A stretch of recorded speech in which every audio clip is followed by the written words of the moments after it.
Hello అండి, అందరికీ నమస్కారం. ఇక అందరు ఎట్లున్నారు? మస్తున్నారా? ఇక నేను కూడా మస్తుగానే ఉన్నాను.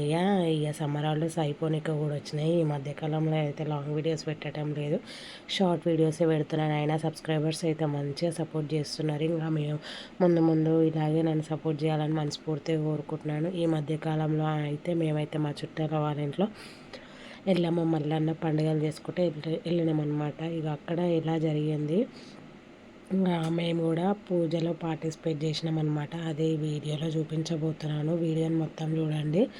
ఇంకా అట్లనే వీడియో కనుక నచ్చినట్టయితే ఒక చిన్న లైక్ చేసుకోండి. కొత్త సబ్స్క్రైబర్స్ ఉంటే వాళ్ళందరికీ వెల్కమ్ అండి. సో ఇక పూజ అయితే స్టార్ట్ చేస్తుంది. ఇక పూజ స్టార్ట్ చేసిన ముందు ఆడపడుచు ఉంటుంది కదా. ఫస్ట్ అయితే ఇక మా ఆడపడుచులు, మా ఇంటి ఆడపడుచు అయితే నించుంది అక్కడ. ఇక పట్నాలు చూసారా, ఇవే పట్నాలు అనమాట. ఇంకా పూజ ఇప్పుడే స్టార్ట్ అవుతుంది. పూజ మొత్తం తీయలేదు, మేము ఎక్కడైతే ఉండడం జరిగిందో అదే తీసినాను అనమాట. ఇక మొత్తం తీసే లెంది అయిపోతుంది. అయినా అందరికీ కూడా కామనే కదా. ఈ మధ్యకాలంలో అయితే పండుగలు అంటే ప్రతి ఇండ్లలో పండుగలు జరుగుతూనే ఉన్నాయి. సో ఇక అన్నీ తీస్తే బోరు కొడుతుందని నేనైతే మేము కూర్చునే ఘట్టం అయితే తీసినాం అనమాట. ఈ పండుగలను అయితే 6 మెంబర్స్ అంటే 6 జంటలు అయితే కాళ్ళు కడగడం జరిగింది. మల్లన్నవి, ఎల్లమ్మ తల్లివి. సో అందులో బాగా మేము కూడా కాళ్ళు కడగడం జరిగిందనమాట. ఇక్కడ చూశాను మీరు.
ఇప్పుడు ఎందుకు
బాగా